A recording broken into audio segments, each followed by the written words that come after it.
Bien bonjour, j'espère que vous allez bien.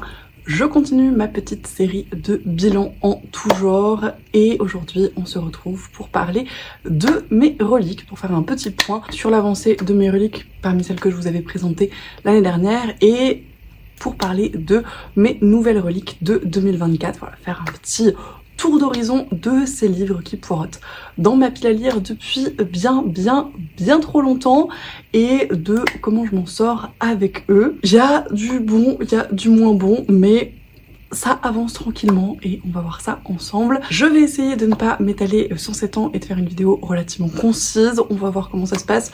Je ne réussis clairement pas du tout en général ce genre de promesses, donc on verra ce que ça donne, mais en tout cas je vais tâcher de ne pas continuer cette introduction trop longtemps et je vous propose qu'on commence tout de suite. Et on va commencer pour le coup par quelque chose dont je suis plutôt fière. Je vous ai fait pour l'instant 2 vidéos reliques, une première en 2022 et une deuxième début 2023 où j'updatais un petit peu ce que j'avais dit en 2022 où je vous présentais mes nouvelles reliques pour l'année 2023, donc je continue un petit peu la série avec cette vidéo-ci. Et dans ma première vidéo de 2022, je vous avais présenté 12 reliques et en 2023, je vous avais dit qu'elles n'étaient pas toutes lues et qu'il m'en restait 5 et j'ai le grand plaisir de vous annoncer que les 5 reliques qu'il me restait de 2022, d'avant 2022 même, ont été évacuées de ma pile à lire de diverses façons. Ça n'a pas toujours été par des lectures, ou en tout cas pas par des lectures de bout en bout, mais ça a été néanmoins efficace. Les 3 premiers, pour tout vous dire, je ne les ai même plus en ma possession, puisqu'il s'agissait du tome 4 de Petite Changeling de Nalini Singh aux éditions Milady, du tome 3 des Seigneurs des Ténèbres de Jenna Showalter aux éditions Harlequin, et du tome 2 de Rayures et Ratures que j'avais en auto-édition.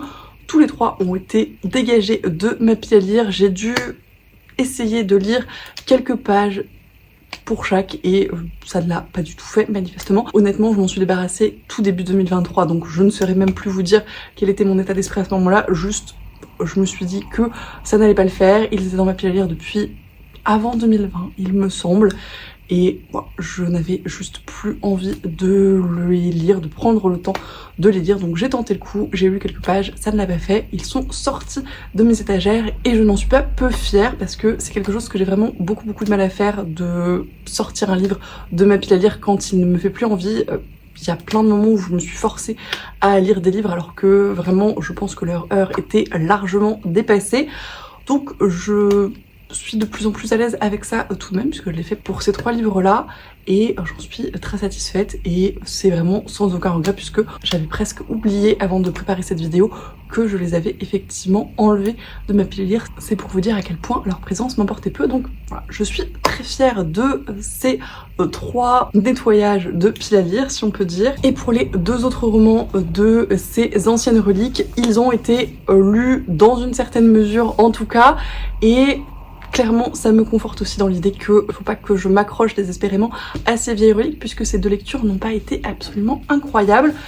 La première qui pour le coup était quand même sympathique et se lut bien et m'a fait passer un bon moment, c'est La Métahuilite de Leah Johnson aux éditions de Saxus, qui est une romance FF YA qui était plutôt mignonne, plutôt sympa, mais dont je ne garde pas un souvenir transcendant à l'heure actuelle honnêtement et que je ne vais pas conserver dans mes étagères du coup parce que je n'ai pas d'attachement particulier à ce livre et que je ne compte pas le relire. Je pense qu'il sera bien mieux ailleurs. Et la dernière de ces anciennes reliques qui était également un de Saxus en hardback relié, tout ce que vous voulez, et qui me conforte également dans l'idée de faire bien plus attention dans ma consommation de cette maison d'édition, c'est Lore de Alexandra Bracken aux éditions de Saxus, donc que j'ai lu il me semble à l'occasion d'un déchet lecture. Et si vous avez suivi le vlog en question, vous n'êtes pas sans savoir que ça a été un abandon pour ma part. Je ne sais plus exactement où je me suis arrêtée, mais j'ai lu 30 ou 40%, quelque chose comme ça, et c'était extrêmement long et c'était extrêmement peu intéressant et les enjeux ne me portaient absolument pas. C'est une espèce de réécriture YA de mythologie avec un côté un peu Hunger Game et des dieux ou des descendants de dieux qui s'entretuent pour espérer devenir ces 10 dieux grecs. Voilà, c'était très oubliable.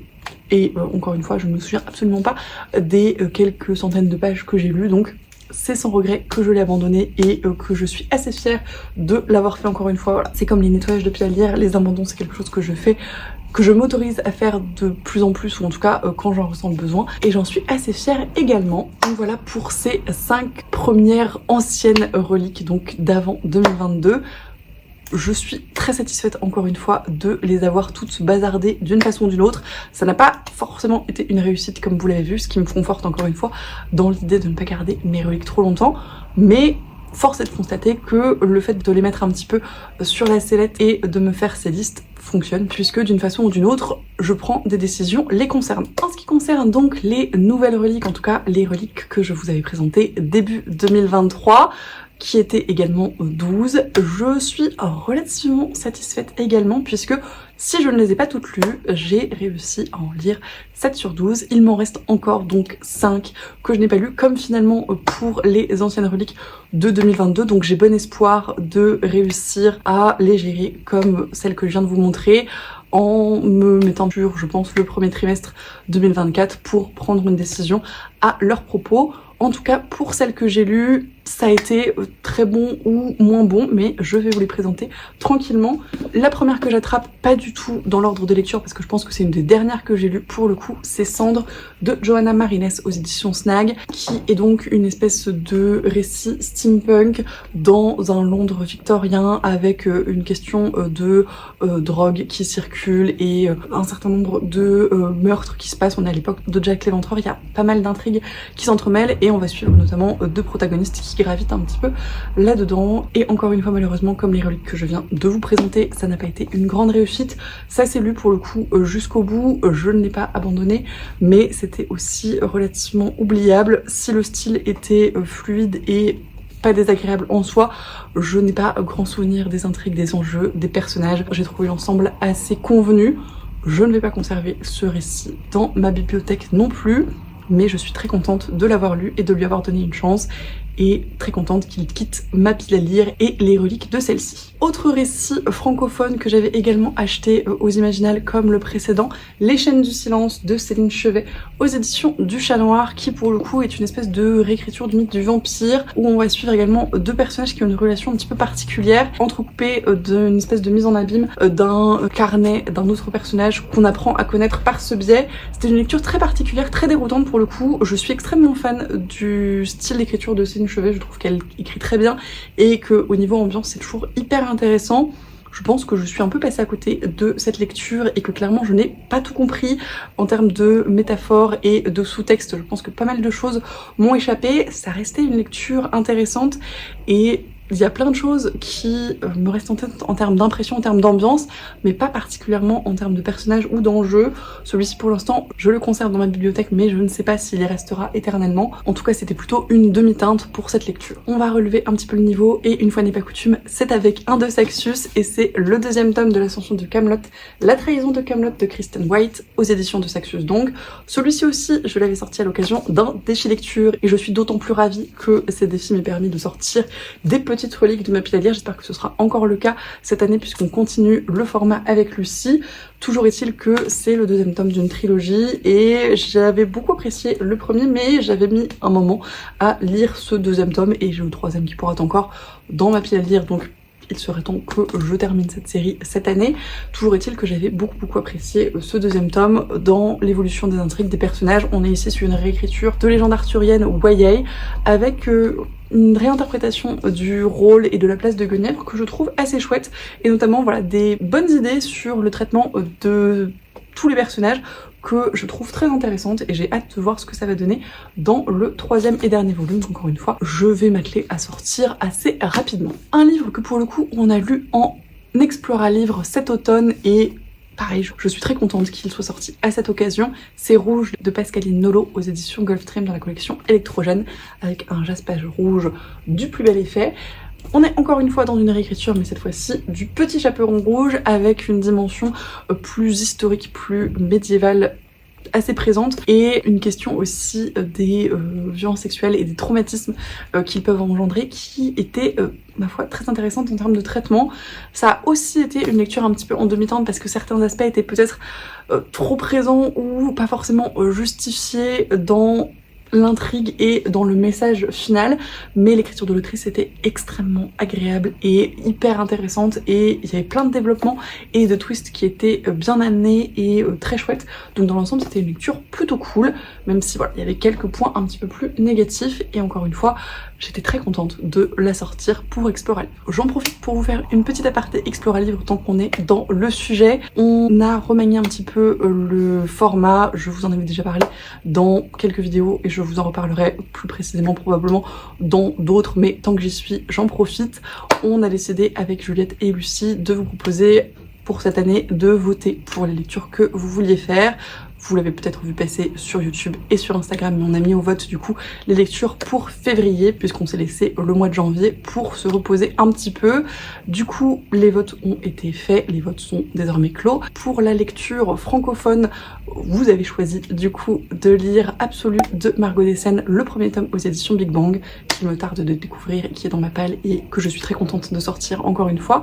Et pour la lecture anglophone, c'est If We Were Violence de R.F. Riot, je crois, qui a été traduit en français pour le coup chez Hauteville, si je ne dis pas de bêtises, mais qu'on lira en anglophone. Donc après voilà, si vous voulez nous rejoindre et le lire en français, ce sera avec grand plaisir également. On s'est dit que ce serait plus pratique de proposer des livres qui sont soit très accessibles, soit déjà disponibles en traduction, donc c'est ce qu'on va essayer de faire toute l'année globalement.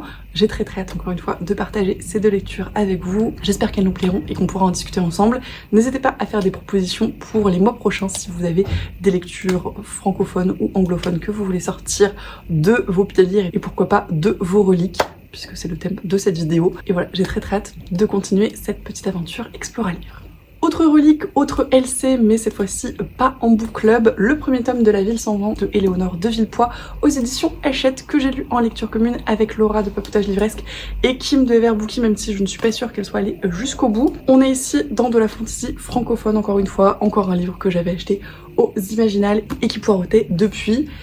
Et j'ai vraiment beaucoup apprécié cette lecture. C'est le premier tome d'une duologie que je n'ai pas encore fini, mais on s'est dit avec Laura qu'on allait se la faire courant 2023. C'est plein de tropes qui sont assez courant en la matière, avec cette ville à plusieurs étages, avec ces différentes castes, avec cette école de magie, avec cette question d'apprentissage, avec cet outsider qui arrive dans cette nouvelle cité et la découvre, etc. Mais ça fonctionne extrêmement bien. J'aime beaucoup le style de Éléonore de Villepoix, je l'avais beaucoup apprécié dans Bruxelles également. Ici ça marche très bien aussi, c'est très efficace. Il y a plein de twists et de rebondissements qui fonctionnent très bien également. J'ai apprécié les personnages, j'ai apprécié l'intrigue, j'ai apprécié comment tout se mettait en place et comment les différents enjeux, les différents fils narratifs se mêlaient. C'était très chouette. J'ai hâte de continuer et de terminer cette duologie et je vous en reparle, je pense, assez vite. Encore une fantaisie francophone et encore un livre que j'ai lu en défi lecture, il me semble, Que passe l'hiver de David Brie aux éditions de L'Homme sans nom. Ce n'est pas le seul David Brie que j'ai lu cette année puisque j'en ai lu un autre à l'occasion d'Explora Livre encore une fois. Celui-ci était sympathique ma foi, pareil, je n'en ai pas de grands souvenirs parce que je l'ai lu début 2023 et c'est un petit peu flou et je pense qu'il se mélange un petit peu avec Le Chant des Géants que j'ai lu un petit peu plus récemment en Explora Livre donc, d'autant qu'il y a des inspirations qui sont relativement similaires en termes de mythologie celte, de combat, de choses comme ça. Ici, si mes souvenirs sont exacts, on était sur un rassemblement de clans un petit peu nordiques dans un univers très froid et avec des dieux un petit peu lointains et ce jeune homme qui a la capacité de se transformer en corbeau puisque c'est le pouvoir de son clan qui va se retrouver mêlé à une espèce d'enquête quand plein de gens viennent à mourir lors de ce rassemblement. C'était sympa, je trouve l'écriture de David Brie toujours très agréable, plein de thématiques intéressantes, mais il manque toujours un petit quelque chose dans le rythme, dans les enjeux, ou je ne sais pas, dans la façon dont tout ça est amené pour que ce soit waouh. En tout cas, c'était une lecture agréable et je continuerai, je pense, à me laisser tenter par les autres récits de l'auteur. Et le dernier livre que j'ai lu, et j'ai presque envie de vous dire le meilleur pour la fin, parce que pour le coup, celui-ci a été absolument incroyable et on a très vite enchaîné avec le second tome. C'est le premier tome de la saga Rempart, le livre de colis de M.R. Carré aux éditions La Talente, qu'on a lu en lecture commune avec Lucie début 2023 si je ne dis pas de bêtises, et qui était absolument génial. On est ici dans de la science-fiction post-apocalyptique et on va suivre le personnage de Colis qui est un jeune garçon dans un village qui est très isolée puisque depuis un certain nombre d'événements apocalyptiques, les communautés se sont très resserrées et renfermées sur elles-mêmes. Elles vivent dans des villes entourées de remparts avec une espèce de caste dirigeante qui régit tout ce qu'il y a à régir dans leur vie et qui se sert de tech, qui sont des vestiges de technologie passée auxquels finalement peu d'élus peuvent prétendre, et il y a une espèce de cérémonie à chaque fois de passage à l'âge adulte où les jeunes du village vont s'essayer à ces technologies et où à chaque fois peu sont élus par elles. Ça va être un petit peu le début de l'histoire et le début du récit de Colline, mais ça va devenir tellement plus que ça. Et encore une fois, on a enchaîné très rapidement avec le tome 2 et c'est encore plus que ça. Et c'est absolument génial. C'est une trilogie qu'on doit finir cette année avec Lucie. On s'est dit que ça allait vraiment pas tarder parce qu'on est toutes les deux très impatientes de voir ce que ça donne. Mais en tout cas, c'est absolument formidable si vous avez l'occasion, si vous aimez la SF, le post-apo, des choses qui changent un petit peu. Encore une fois, on est sur des tropes relativement classiques mais extrêmement bien réalisées, je trouve. Et avec une maestria dans la narration, dans le style d'écriture, dans les alternances au niveau de la langue et avec un jeu de langue que je trouve génial. Voilà, c'est une réussite pour moi, c'est une très chouette lecture que je ne peux que vous recommander extrêmement chaudement. Et j'ai très hâte, encore une fois, de terminer cette saga en 2024. Et en ce qui concerne les reliques de 2023 que je n'ai pas encore lues, elles sont, comme je le disais, au nombre de 5 et j'ai presque des excuses pour toutes, on va dire. La première que j'attrape, c'est Sous les sabots des dieux de Céline Chevet aux éditions du Chat Noir.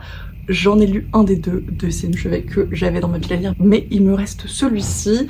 Pour tout vous dire, je l'avais à peine commencé, je ne sais même pas si j'ai un marque-page, si, je l'avais à peine commencé, j'avais lu quelques pages, je l'avais pris comme lecture de boulot et je pense que je n'étais pas du tout dans ce mood là à ce moment là et ça a été un échec cuisant parce que je l'ai gardé dans mon sac quelques jours voire quelques semaines et je ne l'ai jamais ouvert au travail. J'ai dû lire autre chose sur mon téléphone, enfin vraiment rien n'allait concernant le choix de cette lecture à ce moment là pour ce temps de lecture là, donc il est en suspens dans ma pile à lire, mes lectures en cours, je ne sais pas encore trop où le placer mais je le laisse quand même dans cette catégorie des reliques et j'ai bon espoir de le sortir. Je vais retenter je pense de le prendre en lecture de boulot parce que ça fait bien fonctionner pour Sous les chaînes du silence, donc je réitère tout de même, on ne sait jamais et voilà, j'aimerais bien vraiment le sortir en tout début d'année, donc je vais le mettre au sommet de cette pile à lire un petit peu particulière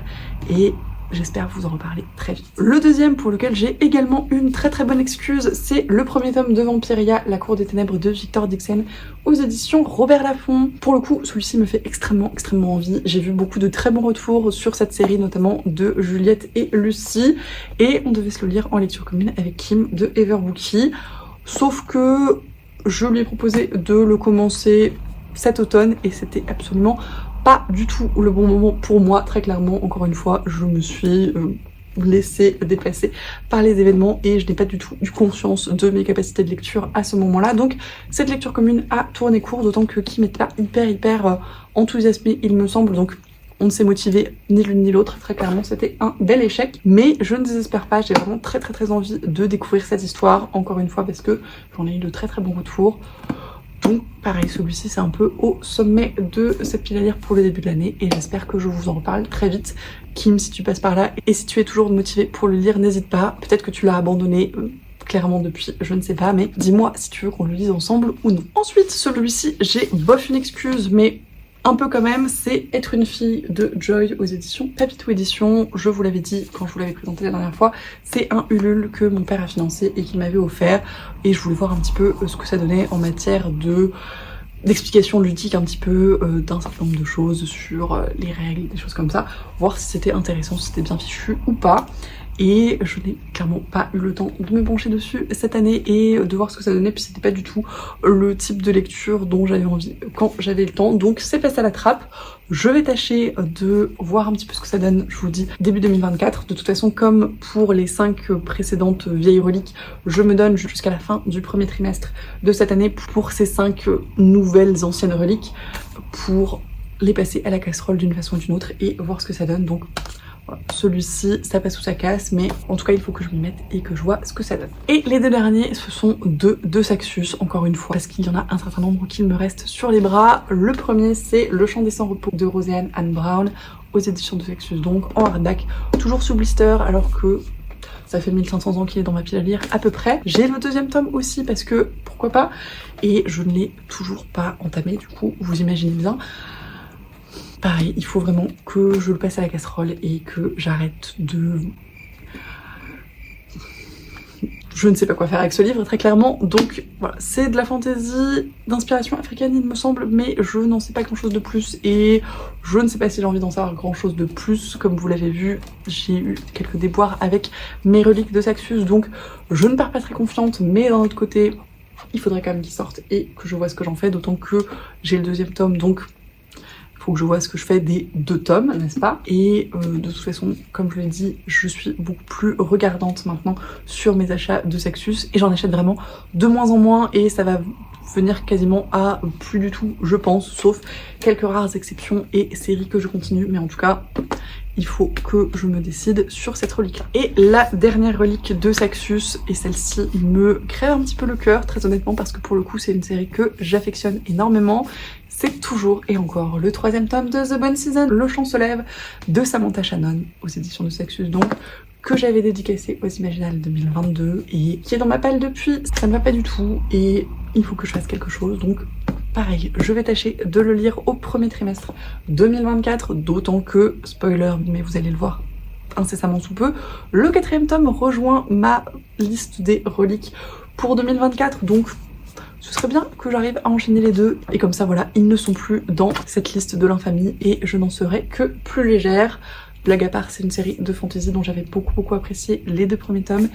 Et j'espère que je m'en souviens encore parce que ça fait un moment que j'ai vu le précédent. Mais je vais tâcher de m'atteler à cette pavasse en début d'année. Donc voilà pour le bilan de mes reliques de 2023, bilan qui est plutôt satisfaisant, alors un peu mitigé en ce qui concerne mes lectures de reliques. Il y a du très bon et il y a du un peu moins bon tout de même, et encore une fois ça me conforte dans l'idée qu'il faut que je lise les livres rapidement quand je les achète, ce que j'ai plutôt bien réussi à faire je trouve cette année, donc je vais essayer de continuer dans cette lancée et avec un peu de chance progressivement réduire ces reliques. En tous les cas, j'en ai lu quand même un certain nombre et je compte bien poursuivre comme ça. Mais maintenant, il est l'heure de vous parler de mes nouvelles reliques pour cette année 2024, des livres qui rejoignent cette liste pleine de poussière et que je compte bien lire avant la fin de l'année. Pour le coup, je vais tâcher d'être un petit peu plus efficace que les 2 années précédentes et de ne plus en avoir du coup fin 2024. L'espoir fait vivre, on verra bien ce que ça donne. Je n'en ai listé que 12, même si, pour être tout à fait honnête, si j'avais respecté mon critère de base, c'est-à-dire les livres qui ont plus d'1 an dans ma pile à lire, il y en aurait beaucoup plus, mais je me suis dit que 12, ça faisait une par mois, c'était relativement raisonnable, et que si, par un miracle absolu, je les lisais un petit peu plus tôt, je pourrais toujours glisser des livres qui sont également des reliques officiellement dans une update que je vous ferai du coup en cours d'année si vraiment je dépasse tous mes espoirs, mais essayons de ne pas se surestimer. En tout cas, c'est les 12 plus vieux livres de ma pile à lire après les 5 que je viens juste de vous présenter, donc ça reste des reliques et il faut que je les lise sans tarder. Le premier que j'attrape, et encore une fois sans ordre particulier pour le coup, et encore une fois, c'est un livre qui me fait extrêmement envie depuis extrêmement longtemps, mais que je ne sais pas pourquoi je n'ai toujours pas pris le temps de sortir. C'est The Kiss of Deception de Mary E. Pearson, le premier tome de The Remnant Chronicles aux éditions La Martinière Jeunesse. Voilà, il est dans ma pile à lire depuis plus d'1 an maintenant, j'ai dû l'acheter en 2022 du coup, et je ne l'ai toujours pas lu, et je ne sais pas pourquoi, alors que vraiment c'est de la romantasy qui a priori est très chouette, j'en ai eu de très bons retours. J'ai très envie en plus de lire la saga spin-off, mais a priori il faut commencer par celui-là, enfin vraiment, je n'ai pas d'excuses, juste il faudrait que je m'y mette, et je pense que le fait d'inclure ce livre dans ma liste des reliques à lire absolument cette année va m'aider à le sortir, espérons-le en tout cas. Autre livre qui me fait extrêmement envie, que je vous ai calé dans énormément de piles à lire et qui en plus aurait le mérite de me faire terminer une nouvelle saga, le 3e tome de La Faucheuse, Le Glas de Neil Shusterman aux éditions Robert Laffont dans la collection R. J'ai adoré les 2 premiers tomes de cette dystopie et je pense que j'ai un peu peur de ce 3e tome parce que les 2 premiers tomes étaient très surprenants à plein de niveaux et pas toujours de façon positive pour les personnages. Donc clairement c'est le genre de série où tout peut arriver et ça me fait un peu peur. Mais d'un autre côté, j'aimerais bien connaître le fin mot de l'histoire et voir comment ça se termine. Donc pareil, je pense que ça ne fera pas de mal à ce livre d'être dans ma liste de reliques et j'espère le sortir très bientôt. Celui-ci, je pense que Juliette va m'assassiner si elle voit cette vidéo. La guerre du pavot de R.F. Kuang, le 1er tome aux éditions Actes Sud. Pour le coup, c'est pas tout à fait seulement ma faute parce qu'on doit se le lire en lecture commune avec Lucie et qu'on ne se l'est toujours pas calé.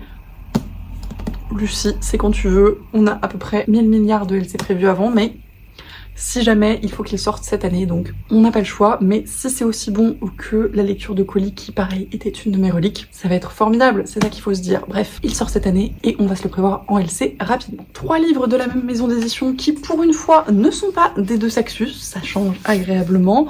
J'avais fait une grosse commande chez MXM, du coup en 2022 probablement, et il y a 3 livres que je n'ai pas lus encore de celle-ci. Le premier, c'est le 1er tome des Royaumes du Nord, La Princesse étrangère de Virginie Descamps aux éditions MXM. Donc c'est de la romantécie dans un univers polaire pour le coup, et encore une fois très honnêtement j'ai dû commencer ce livre mais peut-être en e-book et j'ai lu peut-être 1 ou 2 chapitres et je n'en ai pas grand souvenir et j'ai dû le recommencer une 2e fois avec à peu près le même résultat. Donc je pense qu'il faut que je le lise en papier et que j'arrête d'essayer de le lire en e-book parce que ça ne marche pas. Et je verrai bien ce que ça donne en papier, voir si c'est vraiment le format ou si le début ne me convainc absolument pas. Pour le coup, comme je le disais, j'en ai pas grand souvenir donc je ne peux pas vous dire si c'est l'un ou si c'est l'autre. On verra bien, mais je vais tâcher de le lire assez rapidement et je pense que ça peut être pas mal pour cette fin d'hiver. Le deuxième, qui est aussi un tome 1 et aussi de la romantécie il me semble, c'est La Faiseuse de Roi, le 1er tome, Promesse de feu de Amanda Boucher aux éditions MXM toujours. Il le classe dans Urban Fantasy, donc je ne sais pas trop si c'est de la low ou de la high fantasy, mais toujours est-il que je ne sais plus grand chose du résumé de ce livre. Pour le coup, celui-là, je n'ai même pas essayé de le commencer, donc je ne saurais pas vous en dire grand chose. Mais ce serait bien que je l'attaque. Souvent les MXM se lisent assez vite en plus, donc je n'ai pas beaucoup d'excuses encore une fois. Et j'aimerais bien avoir fini tous mes MXM avant de refaire une commande, même si je pense que je ne vais pas faire ça. Et tant pis, ce serait quand même bien que je les passe à la casserole rapidement. Et le dernier de cette cuvée de MXM, qui pour le coup est un tome 2 et qui a une couverture absolument affreuse, c'est Le Sorcier Maudit, le 2e tome de Moon Shadows de Tara Harrison aux éditions MXM. Donc ici c'est la collection Romance Paranormale. J'avais lu le 1er tome du coup il y a probablement 2 ou 3 ans, je ne sais plus, tout simplement parce que j'avais beaucoup apprécié la série de l'autrice publiée chez J'ai lu, qui était aussi de la romance paranormale avec plein de créatures surnaturelles différentes, notamment des dragons, des licornes, des choses comme ça, ce qui était ma foi très sympa et qui changeait agréablement à l'époque de tous les vampires et autres loups-garous. Celle-ci se passe dans le même univers mais avec des créatures beaucoup plus classiques dans le genre. Le 1er tome était sympa mais je n'en garde pas un souvenir impérissable très honnêtement. Et comme je crains malheureusement d'être un petit peu passée outre ma phase de romance paranormale, je ne sais pas si ce tome-ci va être une grande réussite pour moi, mais j'aimerais quand même bien lui donner une chance parce que j'avais beaucoup aimé les autres récits de l'autrice et que je trouve qu'elle a quand même une touche sympa dans la romance et que c'est probablement parmi les romances paranormales les moins problématiques que j'ai pu lire, ce qui n'est pas peu dire. Donc je lui donne une chance encore une fois cette année, j'espère pouvoir le lire bientôt, vous en reparler et le sortir de ses reliques. Autre romance et la seule romance contemporaine de mes reliques, ce qui est assez logique parce que j'ai tendance à les lire assez rapidement, mais celle-ci je ne sais pas pourquoi elle est dans ma pile à lire depuis bien trop longtemps, c'est Twice in a Blue Moon de Christiane Loren aux éditions Hugo Roman. Ce livre c'est vraiment un mystère pour moi parce que j'aime beaucoup ce que font Christiane Loren, j'aime beaucoup leur romance chez Hugo d'une manière générale. Je passe toujours un bon moment même si certaines ne sont pas transcendantes. Dans l'ensemble j'ai rarement été déçue et pourtant ce livre est dans ma pile à lire depuis bien trop longtemps maintenant puisqu'il est dans cette vidéo. Je ne sais pas pourquoi, je ne sais pas comment vous expliquer ça, mais ce serait bien qu'il sorte rapidement et je pense que ça peut être fait assez vite. Encore une fois, il faut juste que je lui mette. Donc maintenant qu'il est dans ses reliques, je n'ai plus d'excuses. Des suites de saga, pareil qu'il faut que je continue depuis extrêmement longtemps. Celui-ci c'est un petit peu à moitié puisque c'est un recueil de nouvelles, mais c'est Contes et récits du Paris des Merveilles de Pierre Pével, Catherine Loiseau, Benjamin Lupu, Sylvie Poulain et Bénédicte Vizier aux éditions Brajlon. J'aime vraiment beaucoup ces éditions du Paris des Merveilles, je trouve qu'elles rendent extrêmement bien et qu'elles rendent bien l'univers du récit d'une manière générale. Encore une fois, je ne sais pas pourquoi je n'ai pas encore sorti ce recueil de nouvelles parce que j'aime bien ce format en général, ça me permet de les morceler entre plusieurs lectures parce que j'aime beaucoup l'univers du Paris des Merveilles encore une fois et que souvent ce sont des lectures assez légères, mais pour une raison obscure, je n'ai pas encore sorti ce livre. Il est grand temps que ce soit le cas. Maintenant, il est dans mes reliques, donc il n'y a plus qu'à. Celui-ci, pour le coup, il me fait extrêmement peur parce que je ne suis pas sûre de me souvenir de quoi que ce soit du premier tome, même si je l'avais plutôt apprécié à l'époque. C'est Le Parfum de la Trahison, le deuxième tome. Le premier, c'était La Couleur du Mensonge de Erin Beatty aux éditions Lumen. On est dans de la romantasy YA, si je ne dis pas de bêtises. Et le premier tome était plutôt cool, mais je l'ai lu il y a 3500 ans, je pense, à peu près. Et je n'en ai pas grand souvenir, à part qu'on suivait un personnage principal qui était l'apprenti d'une entremetteuse et qui se mettait dans des intrigues politiques, d'espionnage et de magouilles en tout genre, et rencontrait un prince ou un noble quelconque, je ne sais plus, mais c'était plutôt cool. Honnêtement, j'avais bien apprécié ma lecture, et je n'ai pas continué. Le troisième et dernier tome de la trilogie est sorti depuis belle lurette. J'aimerais bien continuer et savoir si je poursuis ou si j'abandonne cette saga ou si... Voilà, qu'est-ce que j'en fais, mais en tout cas, prendre une décision sur ce tome-ci déjà, ce serait pas mal. Et celui-ci, sans suspense, je vous en ai parlé il y a très peu de temps. Bien évidemment, le quatrième tome de The Bone Season, Le Masque tombe, de Samantha Shannon aux éditions de Sexus. Toujours ce blister, celui-là, hein, on ne se refait pas. Bon, faudrait déjà que je lise le tome 3 qui, vous l'avez vu, est toujours dans mes reliques avant de m'attaquer à celui-ci, mais ce serait pas mal quand même de les enchaîner. Ça me permettrait de faire d'une pierre deux coups et de les sortir tous les deux et de ne pas attendre encore une fois 1500 ans avant d'enchaîner les tomes de saga, parce que c'est une très mauvaise habitude dont j'essaye, bon gré mal gré, de me défaire. Donc voilà, c'est, je pense, mon gros objectif de cette année. Si ces deux tomes peuvent être lus l'année prochaine, c'est formidable. Bref, ça va être ma saga de 2024, je pense. Et il me reste 2 livres à vous présenter, 2 livres que je vous ai pas mal présentés, je pense, dans un certain nombre de piles à lire et autres, mais que je n'ai toujours pas sorti de ma pile à lire, d'où leur présence dans cette vidéo, encore une fois. Le premier, c'est Cemetery Boys de Hayden Thomas aux éditions ActuSF dans la collection Naos. J'ai 3 livres de cet auteur dans ma pile à lire. Il y en a un qui est en cours, mais voilà, c'est tout. Et ça ne va pas du tout. Et il faut que je lise celui-là. Et il me fait extrêmement envie. Et je ne sais pas pourquoi. Je ne l'ai toujours pas sorti. On est dans de la low fantasy avec de la représentation LGBT et une histoire de revenant qui n'est pas le bon ou je ne sais plus quoi. Je n'en sais pas grand chose. Je ne veux pas en savoir grand chose. J'ai vraiment envie de le lire et de me plonger dedans. Je voulais le lire pour le Pumpkin Mountain Challenge, mais manifestement ça ne s'est pas fait, donc je vais arrêter d'attendre le bon moment pour le lire et juste le lire. Je pense que ce serait pas mal qu'il sorte enfin de ses reliques. Et le dernier pour le coup est presque sorti mais pas tout à fait, et je l'ai mis quand même du coup parce que bon voilà, c'est Mythos de Stephen Fry aux éditions Calman Levy qui est ma lecture en cours. J'en suis un peu moins de la moitié il me semble.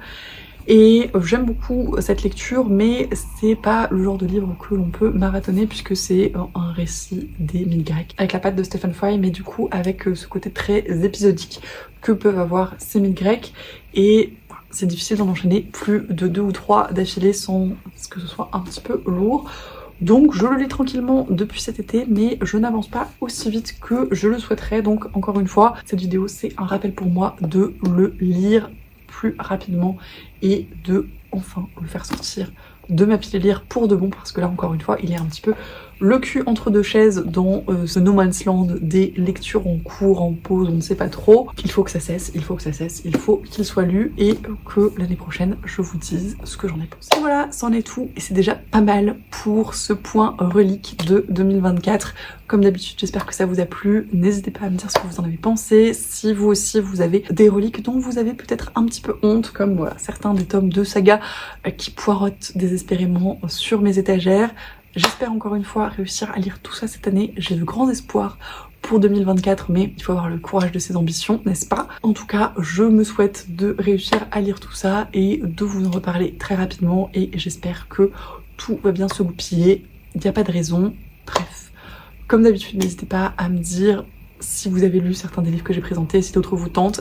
Vraiment, si vous avez apprécié certaines de ces reliques, dites-le moi haut et fort, que ça me motive à les sortir vite. Et si vous ne les avez pas trop appréciés, essayez de trouver du positif à en dire, encore une fois, ça m'aiderait pas mal. Bref, je vous remercie comme toujours pour tous vos commentaires, tous vos messages, tous vos retours. C'est toujours un plaisir d'échanger avec vous. Je vous souhaite bien évidemment d'excellentes lectures et je vous dis à la prochaine.